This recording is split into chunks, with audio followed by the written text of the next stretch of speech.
Alhamdulillah, nahmaduhu wa nasta'inuhu wa nastaghfiruh wa na'udzu billahi min syururi anfusina wa min sayyiati a'malina.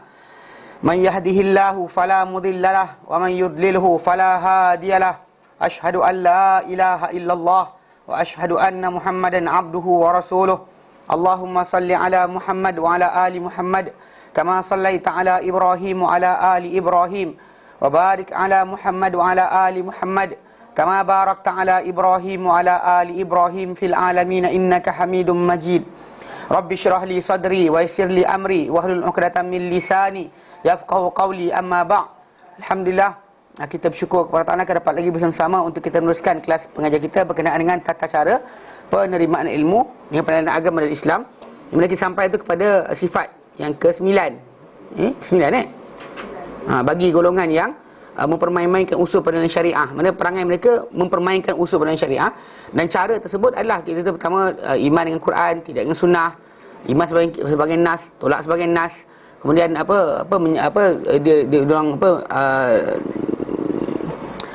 tidak memastikan kesahihan nas atau bohong atas nama Rasulullah. Kemudian mereka menyembunyikan nas, kemudian menyelewengkan nas. Kemudian beriman dengan tidak beriman hari-hari Ahad. Kemudian penghujahan mereka adalah untuk sandaran, untuk sokongan bukan sandaran. Kemudian kita kata mereka menolak ataupun menyalahi tata cara salafus soleh. Yang ke-8, yang ke-9 adalah mengikuti segala yang syubhah. Yang syubhah iaitu samar. Mana pasal apa yang samar daripada nas Al-Quran atau hadis Nabi SAW memang datang tu tadi untuk ujian saja, untuk ujian supaya manusia ni tadi kita kata dapat kita membezakan orang yang betul-betul di atas manhaj ataupun di luar daripada manhaj. Pasal ini adalah di antara garis panduan. Bila Allah Taala letakkan sifat mereka macam ni, maka kita tengok dan kita kenal. Pasal macam Allah Taala buatkan pemisalan di dalam Quran lah. Allah tak contoh macam-macam. Allah Taala nyatakan fa amal ladzina amanu, mana Allah Taala letakkan bila Allah Taala nyatakan innallaha la yastahi an yadriba mathalan ma ba'udatan fama fawqaha. Allah Taala tidak rasa malu untuk meletakkan permisalan masalah ma ba'udatan, mana sekecil-kecil mana semut, penyamuk, atau dia kecil dia nyamuk. Wa fama fawqaha, ataupun apa yang bawah dia penyamuk atau atas dia nyamuk, tak ada masalah. Fa ammal ladzina amanu, dapat orang beriman, fa ya'lamuna annahu al-haqqu min rabbihim, mereka akan tahu bahawa itu adalah kebenaran daripada Tuhan mereka. Wa ammal ladzina kafaru, ada orang yang kafir, fayaquluna madza aradallahu bihadza masalah, apa yang dikehendaki Allah Taala dengan contoh ini. Orang kata yudhillu bihi katsira, contoh tu Allah Taala sesatkan dengannya ramai. Wa yahdi bihi katsira, Allah Taala beri hidayah dengannya ramai. Wa ma yudhillu bihi illal fasiqin, dan takkan diberi hidayah dengannya, takkan disesatkan dengannya kecuali orang fasik saja. Jadi benda tersebut datang sebagai ujian. Macam Allah Taala izinkan syaitan untuk menggoda kita pun ujianlah. Macam tengok masalah bila datangnya ayat-ayat Al-Quran, ada yang mutasyabihat ataupun ada yang muhkam. Yang muhkamat sepatutnya itu yang kita jadikan sebagai asas, dan mutasyabihat tu kita jadikan sebagai sebagai perkara yang bukan menjadi asas, tapi difahamkan yang mutasyabihat tadi melalui yang muhkam. Apa yang muhkam sebagai peraturan, yang mutasyabihat tu tadi sebagai ujian saja. Baik, hari itu kita sampai kepada sifat-sifat pengikut ayat mutasyabihat. Apakah sifat-sifat mereka? Apakah sifat-sifat mereka? Baik, dikatakan sini, para ulama menyatakan bahawa pengikut mutasyabih mempunyai sifat-sifat yang mereka dibezakan dengannya. Mana dapat kita bezakan golongan tersebut dengan yang lain? Antaranya adalah, yang pertama, mereka melarikan nusus di antara satu sama lain. Jumpa nas, dilagakan. Saja dilagakan supaya supaya orang cakap, ni macam ni macam ni, dia saja macam tu. Dia bukannya cuba menggabungkan ni antara pengertian dalil pertama dengan dalil kedua. Dia lagakan terus dan dia kata Dia kata ini sebenarnya adalah adalah yang mutasyabihat, ini yang dia kata ini yang betulnya ikut fahaman dia nak, tapi dia jatuhkan yang muhkam tadi dengan mutasyabihat. Dia kata kalau sekian Allah Taala kata doa pada dia saja, tapi kan Allah Taala kata Nabi itu juga sebagai kan dia kata tangan Allah Taala pada berjanji itu bukan tangan Nabi, tangan Allah. Kemudian bila Nabi memanah, bukan Nabi memanah tapi Allah memanah. Kenapa cakap macam tu? Dia nampak tak, dia cuba lagakan mutasyabihat ni dengan yang muhkam. Yang kita kata Allah Ta'ala kata iyyaka na'budu wa iyyaka nasta'in, suruh kita isytiharkan, hanya engkau kami sembah, hanya engkau kami minta pertolongan. Dia nak juga benda macam tu. Tapi cara dia lagakanlah. Tengok kalau tu kenapa? Kalau tu kenapa? Dia sentiasa kalau tu kenapa? Kalau tu kenapa? Untuk lagakan antara nas-nas. Okey. Sebahagian pelaku bid'ah menyangka bahawa nas-nas syarak kadang-kala saling bertembung dan juga bercanggahan. Dan mereka menyatakan contoh-contoh yang banyak dalam bab ini. Akan tapi ulama-ulama sunnah yang kukuh telah menjawab kebatilan mereka dan menjelaskan kejahilan dan kekeliruan mereka. Sebab sabda Rasulullah SAW, apabila melihat sekumpulan manusia bertengkar dengan satu ayat Quran, Nabi kata apa? Tunggu dulu. Tunggu dulu hai orang ramai. Dengan inilah binasanya bangsa-bangsa sebelum kamu. Pencanggahan mereka terhadap nabi-nabi mereka, dan mereka melagakan antara nas-nas sebahagian dengan sebahagian yang lain. Sungguhnya Allah Ta'ala tidak turunkan, sungguhnya Al-Quran tidak diturunkan mendustakan sebahagiannya. Mana bukan Quran itu datang untuk menafikan sebahagian Quran yang lain. Sebahagian lain. Bahkan sebahagiannya akan membenarkan sebahagian yang lain. Apa-apa yang kamu ketahui darinya, maka beramallah dengannya. Dan apa yang kamu tak ketahui, kembalikan kepada orang yang mengetahui. Lepaskan, let go. Jangan kita gunakan itu untuk alasan nak buat juga, nak lagakan juga dan sebagainya. Perbuatan melagakan nas di antara nas dengan nas, perbuatan ini ada perbuatan yang salah. Bila kata apa, bila kita kata contoh macam kan melihat Allah Ta'ala di akhirat nanti. Kan golongan Mu'tazilah kata, bila Allah Ta'ala kata pada Musa AS, lan tarani, kau takkan sekali-kali nampak aku. Kan? Tapi sebenarnya dekat sini dunia. Pas bila hari akhirat Allah Ta'ala katakan wujuhun yawma idzin nadhirah ila rabbiha nazirah. Dan hadis Nabi datang menjelaskan, dan para sahabat bertanya, hal nara rabbana yaumal qiyamah, adakah kami akan lihat Tuhan kami pada hari kiamat? Nabi iya kan, dan Nabi terangkan pada mereka, ya, kamu akan lihat. So bukan datang, tapi dalam ayat tadi kan Allah Ta'ala kata lan tarani, lan untuk selama-lamanya, dia kata. Nampak dia mainkan bahasa, dia hukum kat Allah Ta'ala. Kalau macam ni, kalau kau cakap macam ni, dia kata itu. As if saying something like that. So dalam macam mengatakan, Allah Ta'ala, kenapa Allah Ta'ala kata macam tu kalau bukan itu dia? Itu yang permainan mereka suka lagakan. So itu jadi timbul tajuk pembahasan berkenaan sifat Tuhan dan sebagainya. Sifat Allah Ta'ala dipermain-mainkan dengan sebab ini saja. Dengan sebab ini. Kenapa dia kata macam ni? Kalau tak, kenapa dia kata macam ni? Dia kata apa?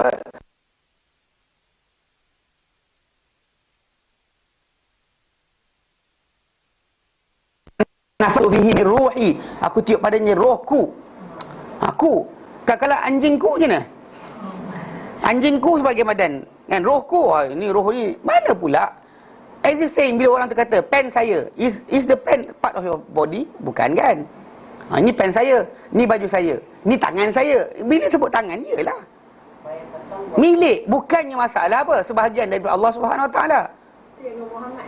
Itu Nur Muhammadnya. Tapi pasal orang nakkan kebatilan, jadi akan lagakan. Kalau sekian, kenapa tak sekian, dia kata. Kenapa tak sekian? Dia saja lagakan di antara nas dengan nas. Bukan saling jelas memperjelaskan, tapi dia saja lagakan. Kerana melihat itulah cara untuk mereka selewengkan dalil tadi. So maksud rohku, rohku tu milikku. Ya, roh ciptaanku. Macam mana anjingku lah. Kan Nabi, Rasuli, Rasulku. Mana sebahagian pada Tuhan? Tak. Itulah. Mana roh ciptaanku, bukannya benda datang daripada tempat lain dan sebagainya. Mana aku yang ciptakan.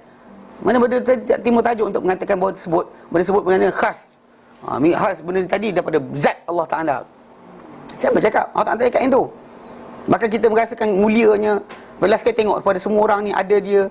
Tulis sekali dalam kan dulu Syekh Siti Jenar yang dekat Wali Songo punya kisah tu. Kan padang cermin, tengok muka, wajah ini, wajah itu. Yang gila lah. Kan? Itu yang kita dia khayal dengan apa, falsafah. Kalau dia kata orang tu kan, dia kata ini diri yang sebenar. So kata falsafah. Tu yang bila keluar dia kata man arafa nafsahu faqad arafa rabbahu. Bukan hadis Nabi. Bukan hadis Nabi. Untuk dijadikan sebagai asas bagi agama, asas untuk bergerak sebagai mengenal sifat Allah Ta'ala, salah. Sebab cara terbaik untuk orang tu mengenal Allah Ta'ala adalah dengan wahyu. Sebab kenapa kita diutuskan, kita diberikan kepada kita rasul-rasul untuk mengenalkan kita Allah Ta'ala siapa. Bukan pakai akal. Akal kita boleh kenal separuh je, atau 20% atau 30% saja daripada sifat Allah Ta'ala. Memang pasal di antara asas kaedah akal, makhluk-makhluk ini adalah bukti-bukti yang nyata bagi sebahagian sifat penciptanya. Contohnya kita tengok lampu mentol kan.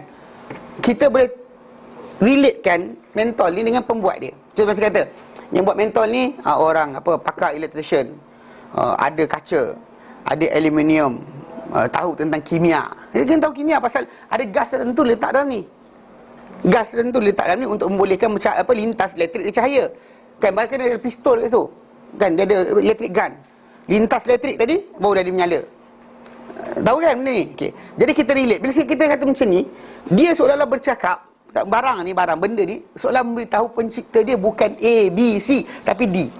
Macam ni lah macam saya kata, kalau handphone ni kan saya kata, kalau saya kata dibuat oleh seorang pelajar jurusan teknologi maklumat elektronik, bio benda kan,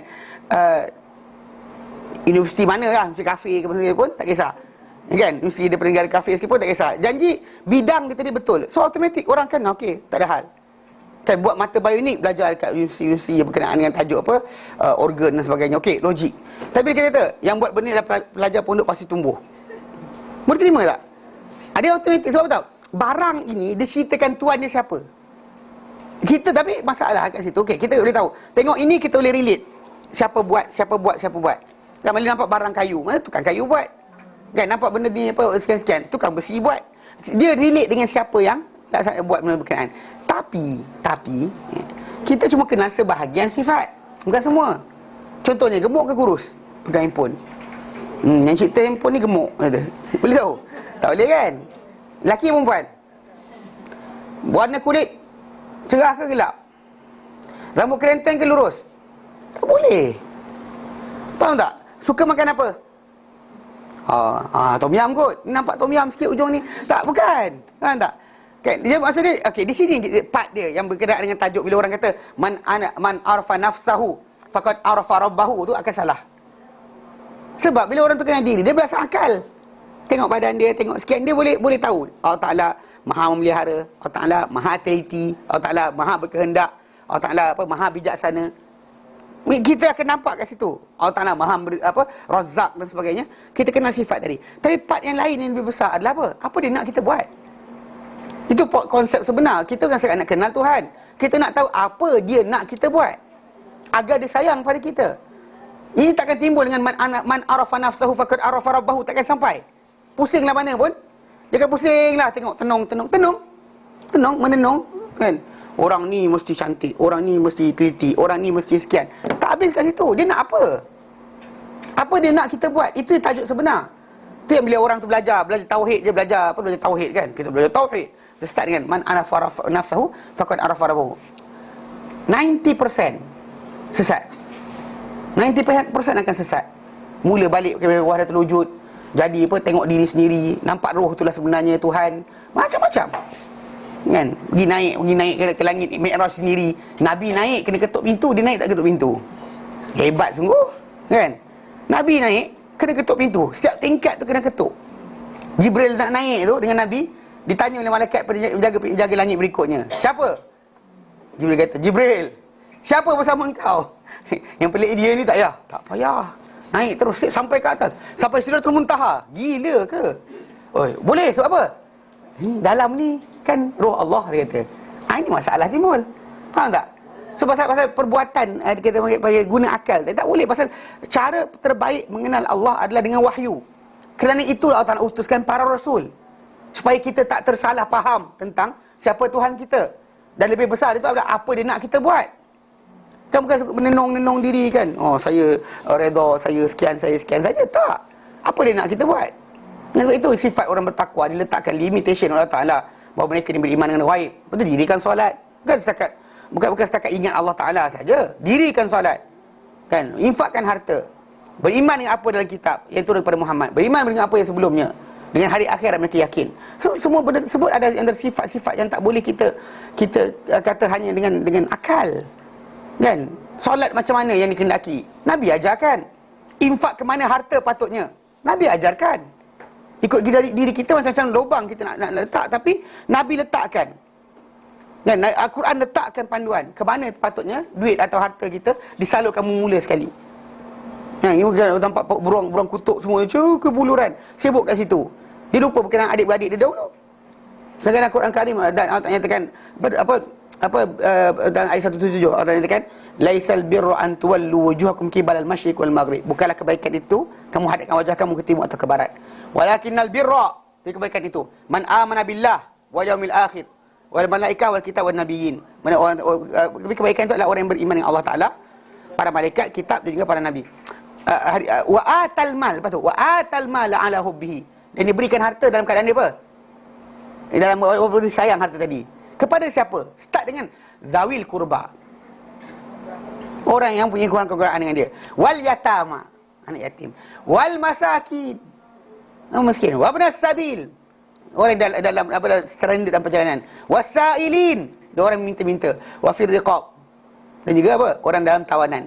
Maksud dia, each time kita nampak ruang kan, kenapa keluarga didahulukan? Itu kehendak Allah Ta'ala.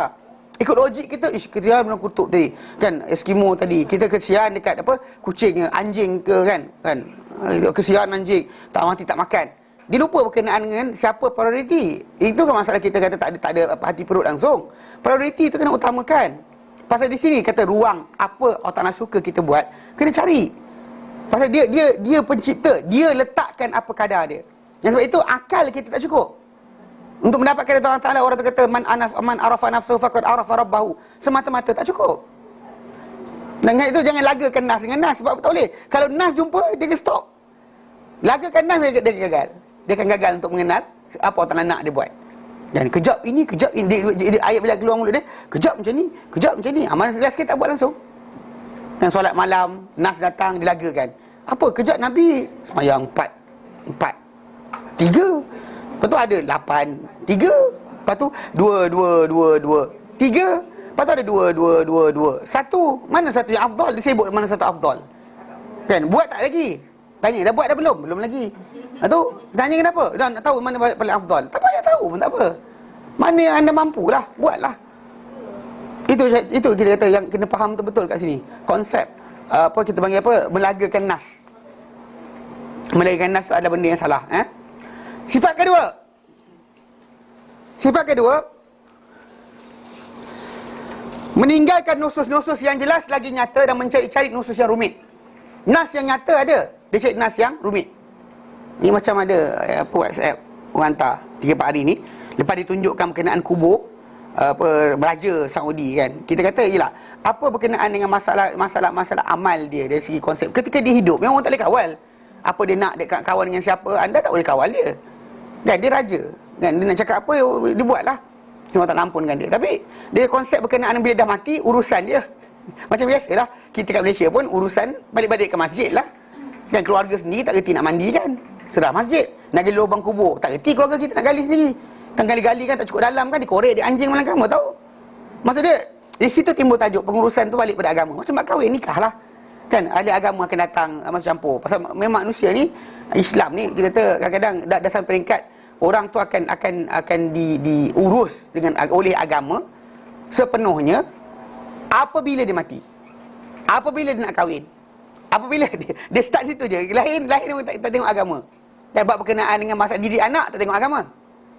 Tak tengok agama. Tengok pada benda barat dan sebagainya. Tapi berkenaan bila mati nanti, so baratlah uruskan. So cara kaunseling ke, cara metodologi barat menguruskan jenazah. Embam kan, buang tu, dia masukkan sekian. Suruh buat macam tu mayat dia. Jangan buat cara Islam. Pasal Islam ni keseluruhan, bukan anda ambil separuh. Dan nak didik anak pakai cara barat, dia akan timbul. Tapi bila mati saja, dia akan diuruskan cara Islam. Berdasar pada orang tempatan tadi tu, ikut siapalah, ikut ni. Pasal urusan mati tadi tak ada balik pada orang hidup tadi. Jadi ada yang sebarkan ni dalam WhatsApp kan. Ni saya sebut sikitlah sebahagian perangai daripada dia kata, tinggalkan nas yang jelas nyata, buat yang rumit, cari rumit. Antara benda dia buat kumpulan ni, benda pertama dia sebut, dia kata dia bila dia sebut-sebutlah apa benda sekian dan sebagainya. Apa orang kata Raja Saudi ni, tapi Raja Saudi ni sibuk dulu kawan dengan Clinton lah apa dan sebagainya. Okey, tapi ujung tu dia kata sepatutnya orang yang tak tahu kena bertanya. Dia kata ulama para waris Nabi. Waris Nabi betul, tapi baca habis. Hadis tu baca habis. Sebab hadis datang kerana para anbiya tak wariskan harta, tapi wariskan ilmu. Tunjukkan ilmu tu di mana. Bukan masalah kita kata ulama pewaris Nabi. So ada je orang tu dititlekan ulama terus nak ikut. Tak boleh. Dia kena tunjukkan kita kepada mana benda berkenaan kembali kepada agama. Bukannya benda berkenaan dengan kereta dia pakai. Tengok, ulama tu pakai kereta besar, kita pakai kereta besar juga. Tak. Bukan cara macam tu. Konsep dia balik kepada apa? Asas agama tadi. Berkaitan halal haram tadi. Balik kepada Allah Ta'ala atau tidak? Kalau dia betul alim, dia tunjukkan. Jadi, ni lawak dia buat Dia kata apa? Dia kata baca Yasin, sabit dalam hadis sahih. Okey. Problem dia, hadis tu dia bacakan, dia kata iqra'u Yasin ala mautakum. Yasin qalbul Quran, iqra'u Yasin, bacakanlah ia ke atas orang mati kamu. Para ulama sebelum daripada ini, bahkan semua para ulama, hatta Ibnu Munzir, pengarang kita ijma', ulama mazhab Syafi'i, dia kata apa? Bacakan kepada orang nak mati, bukannya orang dah mati. Nak mati, dia tengah dazak tu baca ketika itu. Tak, dia baca kan, dia ambil hadis ni, dia ambil sikit. Itu kalau hadis tu sahih. Itu problem lagi. Yang hadis sahih ada, kan? Yang hadis yang tak sahih, dia yang ada sikit perawi tak diketahui, tak dikenali siapa, ada bawa. Hadis ni ada perawi tak dikenali. Ibnu Imam Al-Haythami berkata bahawa semua perawi dia ada seorang perawi tak dikenali. Yang lain-lain semua orang perawi dalam kitab Rijalus Sahih. Hadis yang ni dia sibuk ambil, dia rumitkan diri dia cari. Kemudian macam dia sebut lain, yang sahih banyak, tapi yang ini dia ambil, sibuk. Okay, kemudian dia kata apa? Menabur bunga. Ulama menyatakan sunat berdasar pada hadis sahih meletak pelepah kurma.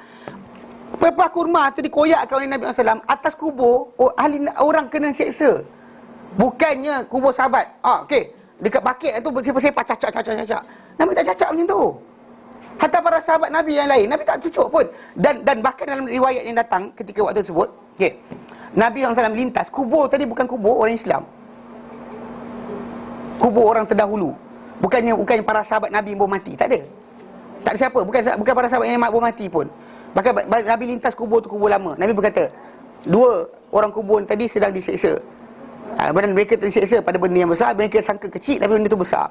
Adapun seorang ini Nabi kata, dia tak yastabrik minal baul. Man tak bersembunyi, tak membersihkan dan tak istinja daripada kencing.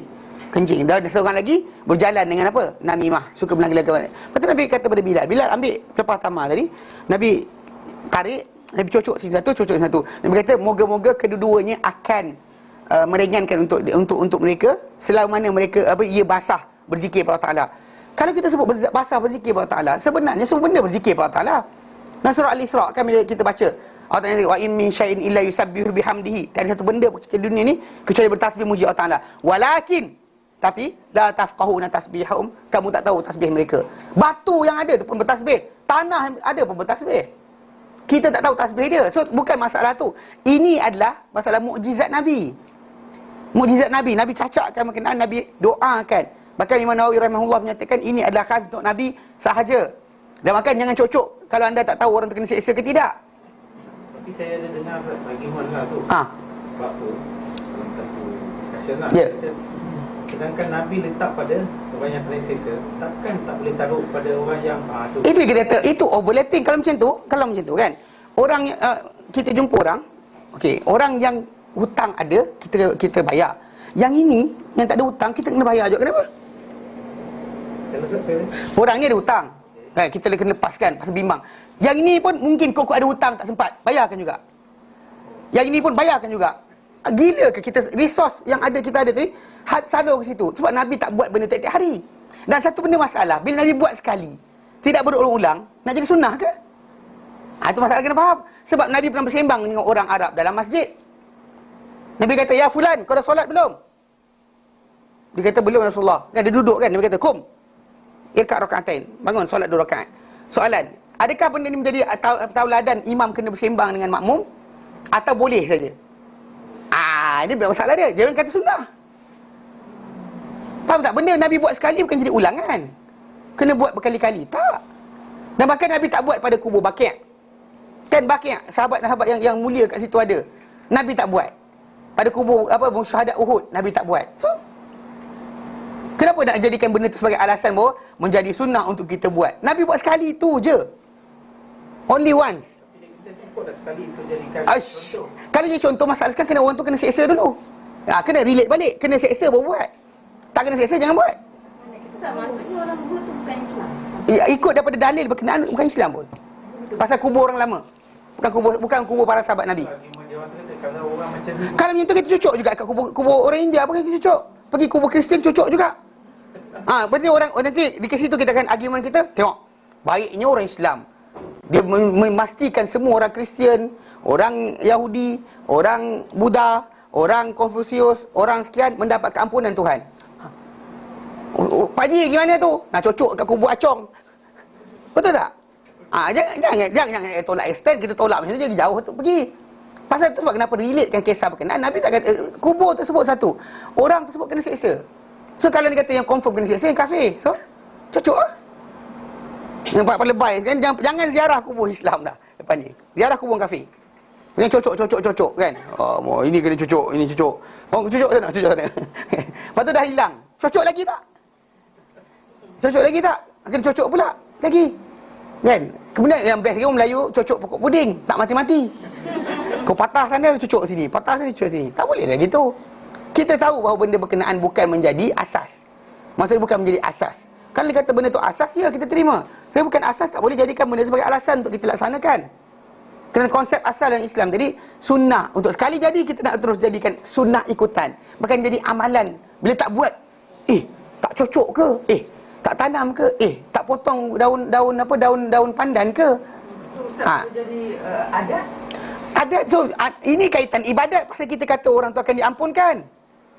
Pasal ini ghaib. Once benda tu ghaib, berkaitan dosa pahala, berkaitan syurga neraka, berkaitan perkara ghaib, maka dia perlukan nas, perlukan wahyu. Lepas tu tidur situ, terus balik. Itu bukan jadi alasan kita pergi kubur. Bukan nak minta ni, lagi teruk kalau minta hajat kat kubur. Yang kubur lain kan. Jadi konsep dia kalau dia kata benda tu Nabi buat sekali, soalan siapa yang Nabi buat? Kubur siapa Nabi buat? Kena tanya. Pasal kita tak boleh kata samakan semua kubur. Pasal Nabi tak buat pada kubur lain. So, kubur para sahabat baginda yang di Baqi', Nabi doakan. Ya. Bahkan Jibril alaihissalam suruh Nabi keluar, yang Aisyah ikut tengah malam tu. Sebelum Rasulullah SAW wafat kan. Nabi sering kerap pergi ke kubur tu, Nabi doakan keampunan untuk mereka. Pasal Jibril arahkan Nabi pergi doakan keampunan. Jibril tak arahkan cucuk lepas tamar. Nampak tak? Cucuk lepas tamar kan? Kalau Nabi gitu kita kata, relatekan benda Nabi buat sekali untuk jadi keamalan. So Nabi kencing berdiri. So kena buat tiap hari. Macam tu. Tak boleh kot. Jangan kita jadi benda sebagai salah faham. Bila Pak Haji, Guru kencing tak duduk ke berdiri? Duduk. Berdirilah. Kan Nabi kencing berdiri. Kan? Lagi best lah kat kawasan sampah. Bukan dalam tandas. So tengok Pak Haji kan, pakai serban tingkat-tingkat pergi kencing kat tepi tu. Kenapa? Ikut sunnah. Ustaz, yang mudah-mudahan kan Nabi cucuk tu mudah-mudahan. Ya, pasal doa. Nabi telah berdoa kepada Allah Ta'ala sebenarnya. Mengharapkan untuk mereka diampunkan. Kita tak tahu sama ada. Ya, tapi lah doa Nabi biasanya makbul. Bila Nabi buat benda berkenaan, itu adalah kadar. Itu sebab kadar dia limited pada hari itu saja, kadar itu saja sampai daun tu kering. Tetapi lepas tu tak jadi dah. Tak ada para sahabat datang cocok pula. Hari tu Nabi buat, kita cocok lagi. Tak boleh macam tu. Kalau kita kata sampai bila akan masalah kat situ. So dia akan jadi rotation tak habis. Maksudnya dia kena bawa bunga tu rampai tu tiap hari. Betul tak? Kering je. Dah kering dah, mak. Bunga rampai kat kubur abah tu kering dah. Mak kecil. Tak ada pula. Tiap hari anak tu kita kerja tabur bunga atas kubur bapak dia. Tu masalah tu kena. Itu melampau kan. Kita orang Cina buat kerja yang tu. Tapi konsep dia sekalian, dia kata selama mana dia basah berzikir pada Allah Ta'ala, benda tadi bukan menjadi amalan untuk dilaksanakan. Jangan kata sunnah pun. Jangan kata sunnah. Pasal benda tadi macam Imam Nawawi kata, kenapa tak nukilkan ni? Kita nampak tidak amanahnya golongan ni. Kenapa tak nukil Imam Nawawi kata bahawa benda tu khas untuk Nabi saja? Pasal first thing first Nabi buat, Nabi kata kepada para sahabat, orang ni kena seksa. Saya jumpa seorang pelajar daripada Mesir. Dia kata apa? Guru dia pun tahu apa dia jadi kubur. Kan? Guru dia tahu apa jadi kubur. Tu sebab guru dia boleh cucuk. Pasal dia nak relate-kan. Pasal selagi tak tahu orang tu kena seksa ke tidak, tak boleh cucuk. Takkan cucuk. Dan Nabi tak cucuk pada kubur semua orang. Kubur Macam mana kita nak bezakan kalau keadaan ni lah. Sebab kita ikut sunnah ni sama ada apa yang dia cakap, dia Nabi buat. Ya. Dia cakap, dia tak larang kita ikut lah. Itu kadang kita Problem tu saya kata tadi, balik pada asal, kubur siapa tu? Bukan orang Islam tu. Bila Nabi cocok, kita kena buat exactly macam Nabi buat. Kalau betul nak follow, bukan kubur Islam, jangan cocok kat kubur bapak kita. Pergi kubur Acong, kubur Kristian. Argument is, dia tak argument dalam discussion tu. Jangan tengok pada kubur tu kubur Islam kan. Perbuatan Nabi cocok. Mana kubur lah, kubur. Dia kata kubur. Nabi buat tiap hari? Buat tiap hari? Tak. Kemudian kubur Islam yang lain yang sahabat Nabi sayang, mana cocok? Itu masalah. Mana tak timbulkan tajuk tersebut? Pasal benda tadi Nabi nak iktibar kepada para sahabat berkenaan dosa. Tuan, kita baca dari hadis tadi untuk ajar apa tau? Dalam kubur ada siksa. Satu, kencing tak basuh, kena siksa dalam kubur. Lepas tu, mengadu domba. Itu pengajaran hadis tadi. So, orang tu baca dalil, dia baca apa? Apa dia nak baca kat situ? So, kalau kita kata Nabi, para sahabat, para ulama datangkan kitab berkenaan, bukan masalah bila Imam Bukhari riwayatkan hadis tadi ataupun Imam Muslim riwayatkan hadis tadi untuk menyatakan bahawa bab mencocok pokok pada kubur untuk tak ada. Diorang baca lain. Kenapa diorang tak baca macam kita baca? Kenapa diorang tak baca macam orang Islam kita di Malaysia baca? Kenapa para ulama hadis tadi dia tak faham macam tu? Dia faham hadis ini untuk bagi tahu kita dalam kubur nanti ada siksaan. Ada benda dosa-dosa yang kita sangka kecil, tapi Allah Ta'ala adalah besar, akan siksa dalam kubur nanti. Itu yang patut dibelajar. Bukan kita nak belajar dari hadis tadi cara untuk melepaskan orang. Kita kena nanti. Ada kita, konon kita pula. Saya boleh melepaskan diri. Kita punya dosa pun bersepah. Tak ada nak lepaskan. Nabi maksum, Nabi boleh buat. Kita nak lepaskan orang. Siapa kita? Mendoakan diri kita dan orang lain, ya. Cocok benda berkenaan, moga-moga diampunkan. Tak kita kena siapa yang cocok? Itu kena bezakan. Pasal benda tadi, kubur siapa? Satu. Kedua masalah, ada tak Nabi buat pada kubur orang Islam? Kena tanya juga. Kalau memang tak buat pada kubur Islam, kenapa kita kata mana-mana kubur boleh? Kalau mana kubur boleh, dan umat Islam kita kena beramal dengan apa? Pergi tabur bunga rampai kat kubur Kristian, kubur Yahudi, dan di situ mungkin orang bukan Islam akan masuk Islam. Betul tak? Nah, ini kita argument kita tolak, push jauh sikit. Kita kata kalau yang tu umat Islam lepas ni nanti lagi kita akan kubur orang bukan Islam ya. Siapa nak ikut saya boleh, kita akan cocokkan batang pelepah kelapa, cocok kat situ, semoga ilah diampunkan. Orang yang dia selang mana pokok tu tadi basah berzikir kepada Taala. Kenapa tak ada masalah situ? Masalah dia Masalah dia tadi Nabi buat. Tu dia sunnah dia. Nabi buat, kenapa tak boleh buat? Ustaz, nanti orang Kristian kata siapa kata kita kena seksa? Tak tahu. Masalahnya kita kena masalah situ juga. Nanti dia cakap orang Islam Tapi guru saya kasyaf, dia nampak orang tu kena seksa. Masalah dia rotate balik. So benda tu ngarut. Ini satu contohlah. Yang patut didoakan tak doakan. Yang dia sibuk buat dia buat. Lepas tu kemudian dia baca. Dia kata talqin. Talqin memang kita kata dipercanggahkan oleh para ulama. Hatta dia kata berkenaan dengan tajuk tajuk amal ni dalam mazhab Syafi'i mustahab digalakkan. Dalam berkenaan dengan dia dalam mazhab Ahmad ada kata boleh, ada ni. Dan mazhab Malik kata haram terus. Kan? Malik haramkan. Ibn Taimiyah rahimahullah nyatakan benda ni adalah mubah. Mana kalau nak buat tak ada masalah timbul itu. Pasal timbul tajuk ada para sahabat Nabi dikatakan sebut benda berkenaan. Tapi dari segi asasnya kita faham, kalau orang tak beramal pun dia ajarlah mana pun takkan boleh cakap. Kita faham kan? Masa kalau kita ajar dia ni fasik, memang langgar perintah Allah Ta'ala. Kita ajar daripada atas, dia takkan boleh dicakap.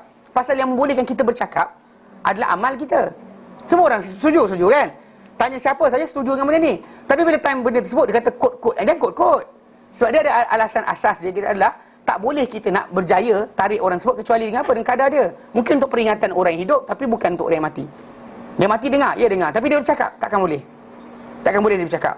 Tu yang Nabi minta pada para sahabat bila lepas Nabi duduk tunggu satu jenazah ditanam, dia kata selalu di sahibukum hadza tasbih, mintalah untuk sahabat kamu ni penetapan. Fa innahu yus'alul an, sedang ditanya sekarang. Sedang ditanya sekarang. Nabi kata sedang ditanya sekarang. Minta Allah Ta'ala untuk dia penetapan pendirian. Yang sampai dia goyah, tak tahu nak jawab apa. Minta kepada Allah Ta'ala. Itu yang paling penting untuk dia. Anyway, kalau kata benda berkenaan, kita kata balik pada asal. Benda tu khilaf, kita kata khilaf. Padahal khilaf benda ni khilaf. Kemudian dia sebut bacaan doa dan bacaan Al-Quran. Dia kat sini. Bacaan Quran di kubur, bacaan Quran di sekian sebagainya. Dia kat sini dia kita panggil tak amanah. Sebab dalam mazhab Syafi'i, Imam Syafi'i kan tak sampai. Be fair kan jangan tak senonoh panggil mana perangai kita suka. Bahkan ada baru ni kan diorang sebarkan satu receipt untuk orang mati. Kan, kecoh kan? Saya dengar kata dalam drama televisyen pun masuk. Kes pasal dalam tu ada pembayaran lah. Gali kubur kita faham. Gali kubur kita faham. Kain kapan kita faham. Kan? Kapur barus, air apa, barang-barang yang apa, peralatan nak mandi tu kita faham. Lepas tu apa, jenazah nak alihkan, kita faham. Tapi tiba-tiba lepas tu apa? Baca Quran kat kubur 1,000. Baca Quran kat rumah sekian-sekian. Solat sunat hadiah sekian-sekian. Benda ni bukan dekat setakat Penang je. Dekat Masjid Bulat ni apa, PJ ni pun buat. Ya, ditawarkan kepada student, ada student kita seorang akak ni, minit dia meninggal. Kemudian orang tu datang, imam tu datang. Ni kita ada package ni, dia kata. Package dia kata. Kalau dia kata nak buat, kita buat, dia kata ni cara tahlil banyak sekian. Kemudian apa kita buat solat sunat hadiah sekian-sekian banyak, baca Quran sekian-sekian banyak. Yang akak telefon saya. Dia kata saya tahu ustaz, takkan ni. Tapi macam mana cakap? Dia kata akak lepas dah settle kat situ, nak hati kubur pun akak cakap. Kan pasal orang kat situ kan takut nanti tu. Saya tak nak semayang kan jenazah ni. Kerana tak nak buat kan. Dia cari duit. Gila ke? Kan ingat Sami Buddha apa? Kalau Sami Buddha ataupun Confucius saja timbul. Nak masuk syurga tu tok. Mak kau ni dah lepas tapi sangkut. Kan? Bayar lagi. Sampai 20,000. Chinese nak upah orang nangis lah. Ya. Okay, konsep dia, faham tak? Konsep sekarang ni yang berlaku itu dia. Itu yang berlaku. Dan jadi kita kata secara asalnya dekat sini tak amanah. Tak amanah pasal dalam mazhab Syafi'i tak sampai. So dia nak main apa sebenarnya? Kadang dia kata dia cek makan, dia kata cakap saya cek makan dengan membaca Quran di kubur. Dan cakap terus terang. Jangan tipu. Saya cek makan dengan buat tahlil. Cakap terus terang. Saya ada package zaman sekarang ni. Benda tu perniagaan kan. Ada dulu yang best tu tapi dia berhenti dah. Dekat Kampung Baru. Style apa? Style online. Bayar online, nanti dia akan buat tahlil. Kat Mekah pun dia buat tahlil. Bayar tu. Bank in berapa ringgit. Gila ke? Okey. Jadi kenduri arwah. Kenduri arwah ni bohong lagi. Dalam Fiqman Haji. Saya bacakan itu. Fiqman Haji, sampaikan terjemahan yang diedarkan, dalam tu kata haram. Semua orang tahu. Tapi masalahnya kita tahu. Pasal sebab bila dia buat terjemahan kan, bab jenazah tu disorok. Bab berkenaan dengan tajuk masalah haram tu tak diterjemahkan. Kenapa? Fiqman Haji ni fiqh mazhab Syafi'i tau. Itu masalah dia. Ini nama dia tak amanah. Kan? Dia cari yang rumit, yang mudah ada, dia rumit dia cari. Perangai yang sering berlaku. Jadi dia sebenarnya bukan masalah kita kata nak ikut sunnah, dia kata bukan sunnah. Bukan ajaran Nabi. Dia ada perangai dia ada, macam kita kata kan. Dia cari dalil untuk sokong perangai dia. Bukan dia dah kejar apa yang Nabi buat sebagai amalan. Dia cari dalil yang apa? Bertepatan dengan apa yang dia nak buat, dia jadikan sokongan bagi perangai dia. Itu je. Dia nak cek makan lah. Cakap saya cek makan dengan sekian, dengan baca Quran, dengan baca Yasin untuk orang mati. Cakap macam tu. Kalau tak bagi makan free, orang tak nak datang. Kan? Kalau untuk sincerity, jangan bayar. Betul tak? Kan? Tolak tu ada dalil mana kita satu Imam Syafi'i pula yang Ustaz kata yang buat fikir-fikir macam mana dalilkan tak, secara asas pertama sekali macam ni. Apa pasal dia kata bahawa sebut Al-Quran, "Alaisal insan illa ma sa'a." Takkan dapat pada seorang manusia tu apa yang dikerja kecuali apa dia kerjakan. Nabi sabda dalam hadis yang lain dia kata apa? Idza matal insan, idza mata ibnu Adam, bila mati anak Adam, in qata'a amaluhu, tak ada amalan baru dah. Illa min salas, kecuali 3 arah. Sedekatin jariyah, sedekah jariyah. Aw ilmu yutafa'u bihi, ilmu manfaat. Mana sedekah jariyah disedekahkan, orang pakai berjalan, selagi benda tu berjalan, selagi itulah dia dapat pahala. Ataupun ilmu diajarkan. Selagi orang beramal dengan ilmu diajarkan, selagi itu dia akan dapat pahala. Lepas tu, atau dia tinggalkan anak yang soleh. Yang anak tu doakan dia. Selagi anak tu hidup, beramal apa saja anak tu amal, dia akan dapat saham. Salah. Itu salah. Itu lagi salah pula. Sebab apa tahu? Anak itu yang difahamkan dari hadis tadi, dia adalah benih yang kita tinggal kat dunia ni macam pokok. Pokok tadi bila kita tanam pokok tu keluar daun, keluar dahan, keluar ranting, keluar buah, manusia makan dapat pahala. Binatang makan dapat pahala. Orang curi dapat pahala. Orang curi dapat pahala.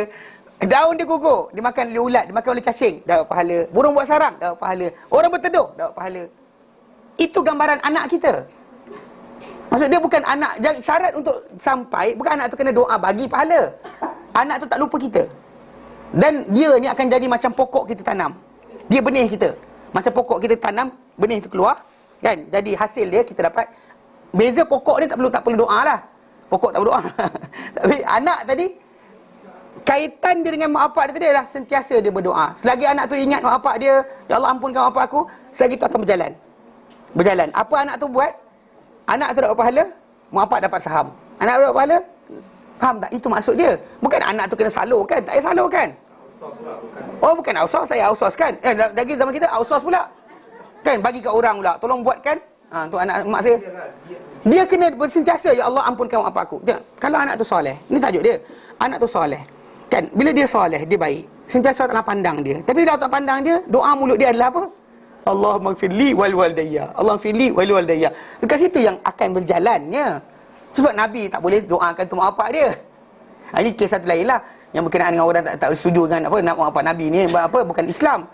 Okey, tapi secara asal Nabi tak boleh doakan. Nabi tak doakan mak bapak dia. Tak boleh. Allah tak bagi. Allah Taala tak bagi. Sampai Nabi menangis, saya keluar air mata depan para sahabat. Kerana apa? Tak boleh doakan mak dia. Tapi bila start boleh doa je, dia akan berjalan. Mana maksudnya kalau kita tinggalkan benih yang baik, maksudnya anak kita tinggalkan dekat dunia. Tak perlu anak tu tadi nak, ya Allah, ini aku bagi mak bapak aku. Tak payah. Dia dah menjadi sumber untuk kita dapat amal. Faham tak? Dia macam dia benih yang baik, macam pokok yang kita tanam, keluar buah, keluar dahan, keluar ranting, dimakan oleh orang, dimakan oleh ulat dan sebagainya, kita dapat pahala. Anak yang kita tinggalkan juga adalah apa? Sumber bagi pahala kita yang macam pokok tadi. Cuma beza tadi, anak tu kena doakan keampunan mak bapak dia. Selagi dia ingat mak bapak dia, pahala berjalan. Dia lupakan mak bapak dia, putus. Dia lupa tak ingat mak bapak dia, putus. Tak ada amal baru. Itu syarat dia. Pasal itu yang kenapa pasal hadis itu datang untuk apa? Amal. Tak ada amal baru dah kecuali 1, 2, 3. Itu maksud dia. Anak itu sumber amal dia. Bukan anak itu sumber pahala untuk datang apa? Sumber untuk datang baru, tak ada. In qata amaluhu, amal tak ada dah.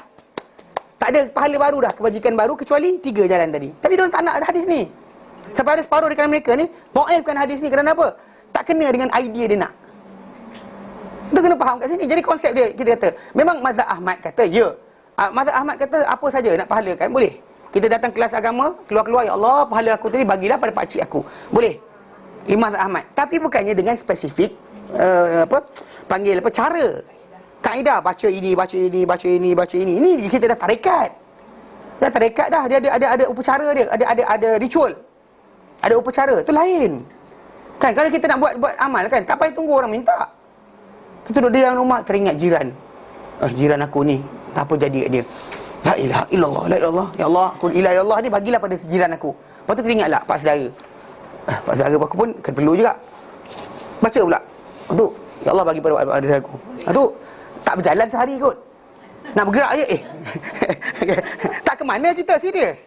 Kan jiran kita apa sepah, kan kita nak bagi separuh je. Semua nak kena niat. Kalau betul kita ni adalah orang yang jujur. Betul kita sayang jiran kita, dia buatlah. Tak habis kita buat, carilah je kawan sekolah aku lu mati juga. Buat dulu lah. Buat lu. Dan baca Quran, tak habis. Besok nak bagi siapa pula? Buat apa macam baca sekali sedekah. Amboi. Satu benda kena ingat. Satu kali baca, sedekah semua. Dengar sini. Banyak pahala, banyak mana pahala kita ada? Banyak mana pahala kita ada nak bagi kat orang?